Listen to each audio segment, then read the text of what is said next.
Hey everybody, it's Bob, Trade Genius. I got good friend Phil here, and we just got another one here for you. If you think the Fed's on pause and pivot mode, we're going to disabuse you of that notion. Stay tuned.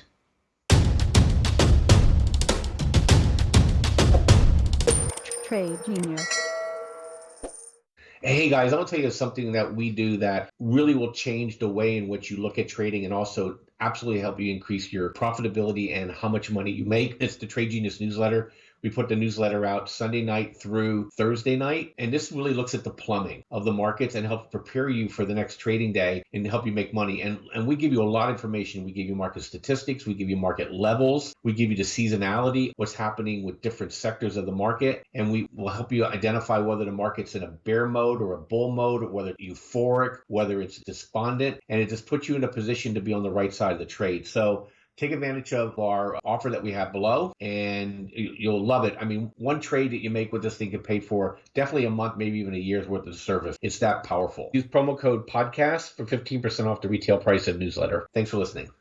All right, Phil, here's another one for us, and it's pretty interesting. The Fed has been telling us since the beginning when they're going to stop. Wall Street is like a baby who wants to get the cookies out of the cabinet, but the cabinet's too tall. Can you want to show people what's going on here with this? And then people pay attention to this because this is exactly what they're following. Yeah, so just taking the Fed's Williams, I expect the unemployment rate to be slightly above 4% next year, which means this was back in last year when he said this. So we're at 3.6%, and we're going to be, he's expecting us to hit 4% this year. I think he's right. We probably will hit 4% by the end of the year. But what does that really mean? And if you look at an interesting chart, I pulled this from Alpha Beta Soup. They did a really good job of putting this together. And what they're doing here is on the top, you can see what the unemployment rate is. Currently, we're at 3.6%. You can see that there on the right on the upper pane. In the lower pane, you've got these little jogs up and down of these graphs. What those represent is every time the unemployment rate changed 0.5% in a year or in 6 months. If it was a year, it's represented in red. If it was in 6 months, it's represented in blue. Those gray bars that coincide with those little jogs, those are recessions. Okay, so what that tells us is that a 0.5% change in employment, whether it's over 6 months or a year, is 100% indicative of a recession. So we're at 3.6%. We're going to go to 4%. We're either going to hit that 0.5 in over 6 months or over 12 months. One or the other, we're going to hit that 100% recession. So what they're telling us is that you're getting a recession whether you like it or not. They haven't really been coming out and saying that. Even as of yesterday, there were some Fed speakers saying that they didn't think there was going to be a recession. The minutes kind of actually softened that a little bit. They said that potentially a mild recession this year. But if you look at these levels that when we spike up, it's really not mild usually when they happen. So, and you know, like we've been telling you guys, when they speak, you have to like multiply it times 2. So if they say it's not going to be too bad, it's probably going to be pretty bad. All right. And up until recently, those minutes were the first time they actually came out and more or less agreed that there might be a recession. Up until that point, even up in a couple of weeks ago, Fed speakers were coming out saying that they did not think that a recession was on the table. So how quickly things change. And that's typical with the Fed. They slowly lull you into, inflation's transitory. Oh, inflation might not be transitory. Well, it was time to retire the word transitory. What? These are the guys that are supposed to be telling you what's going on. So the Fed's mandate internally is never tell the public or the retail investors exactly what's going to happen because they don't want to deal with the panic and the repercussions. So they just kind of like lull you into getting used to the bad news. And so that's exactly what's happening here. We're just here to tell you that what's really going on is that we're going to go into a recession in the second half of the year. So Bob, that tells us that this pump that we've got is probably short-lived. Probably you've got another week, and maybe that those upper levels we talked about in yesterday's video or the day before, I can't remember. But once we get up there and you can feel it too, like everyone's kind of euphoric up here. Everything. All the stocks are cranking and it's happy days are here again. And it's kind of like you probably want to be exiting stage left here at this point because I just don't think that the second half of the year at this point, it's just unavoidable, I think, as far as the downside and what's coming. Totally agree, Phil.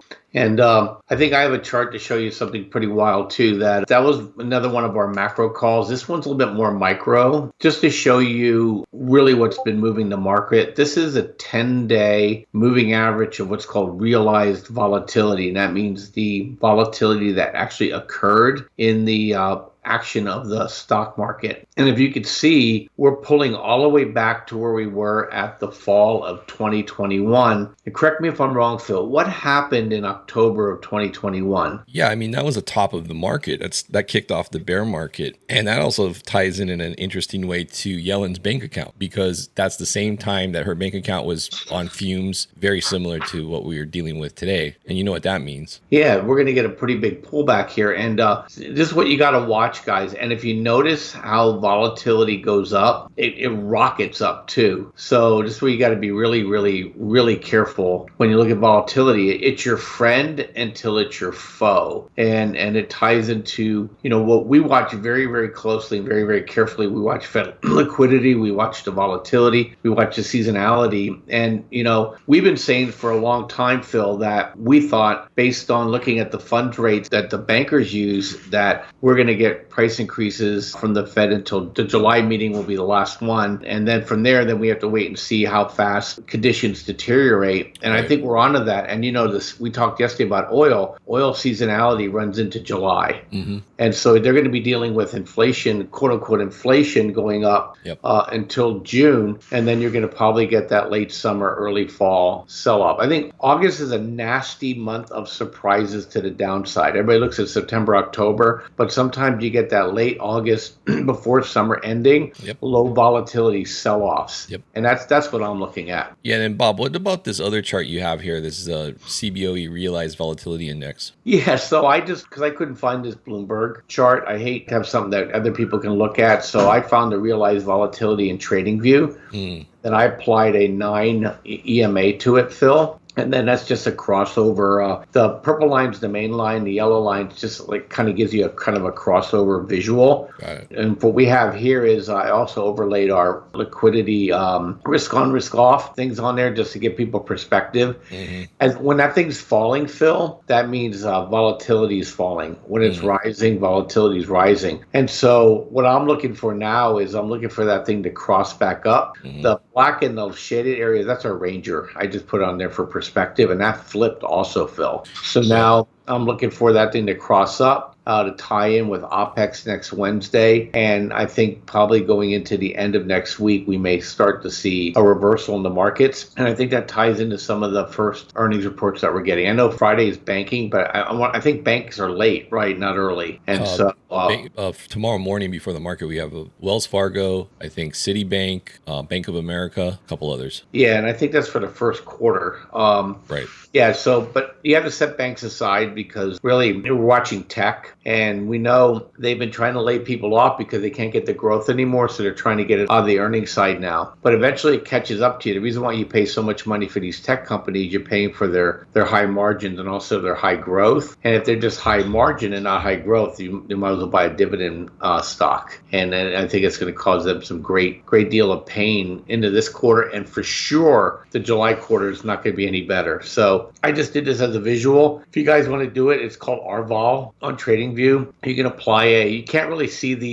it's hard to see the actual numbers. They're just, they only post once a day, so you don't see it like you see a regular chart. And so all I did here was just apply the moving average to it so you guys get a visual. But you guys can do the same thing. Yeah, and then the other thing I'll add to that before we wrap it up is VIX got under 18 today, VIX, which if you guys don't know what VIX is, basically it's just a volatility index. And if that gets too low in this environment, anything under 17 is usually indicative that we're going to top out pretty quickly. So we could see that happening going into next week, into OPEX, which is on Friday. And typically the way these markets have been going, you get a tailwind into that OPEX into Friday. So if VIX going into Friday dips under 17, that's another signal too of a top. top. And I basically have a rule at this point in this current environment that anything under 18 or anything under 17, I should say, you just basically go long some volatility. So Bob, what are the ones you guys use for volatility to get long? Yeah, so UVIX is a good one, and UVXY or VXX. All of them will work. I bought some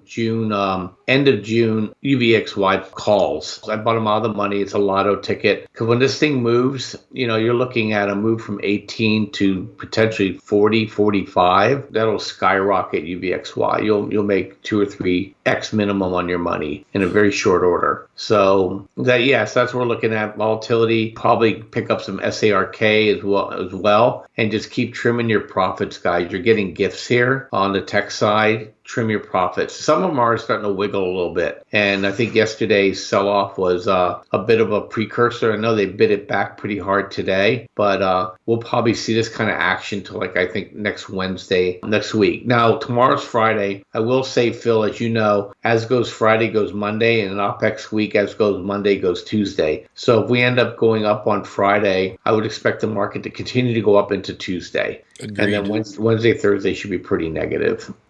Here's a quick chart of VIX. So this is actually I highlighted the 17.5 level on VIX, but as you guys can see, and I'm going from 2022, so like when this bear market started, we're getting down to areas that have produced very large reversals. So in other words, when this goes back up, it has an inverse correlation to the market. That means that the top is pretty close to being in here on this move. So very important level here for this as well on the VIX. So anyway, be careful. Enjoy it while it lasts. Probably got another week, and then we got to strap in the 8-point harness and ride the roller coaster.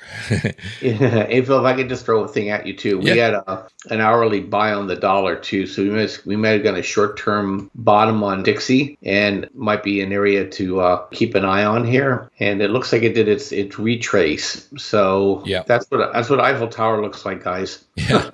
But one thing with the dollar, it likes to go and seek out prior lows, and then you'll get these strong reversals. And if you notice what happened over here in May of 22, basically that's what happened. This is a daily chart, but it came through, took out those lows, and then you get a big reversal. So you have another setup again for a big reversal. And again, this is just something the dollar likes to do. It's kind of, foreign exchange trades very technical. Dollar trades pretty technical, very volatile. But when you get these big swing low areas, that's where everyone thinks, the trap door is opening, and it's usually that's when you're going to get a big reversal. So you got VIX, you got dollar at a spot where we would look for a reversal. So definitely the warning signs are here, guys, in the markets. So not going to happen tomorrow probably, and it may not even happen through next week, but beyond next week, beyond OPEX is what we're concerned about. Absolutely. Hey guys, thanks for listening. Hit like, hit subscribe, hit the notification button, camp out at our house. Check us out every day. We're going to keep you informed on this thing because, if you know it's coming down the pike, put the probabilities on your side, and you have nothing to fear. You're going to make some good money.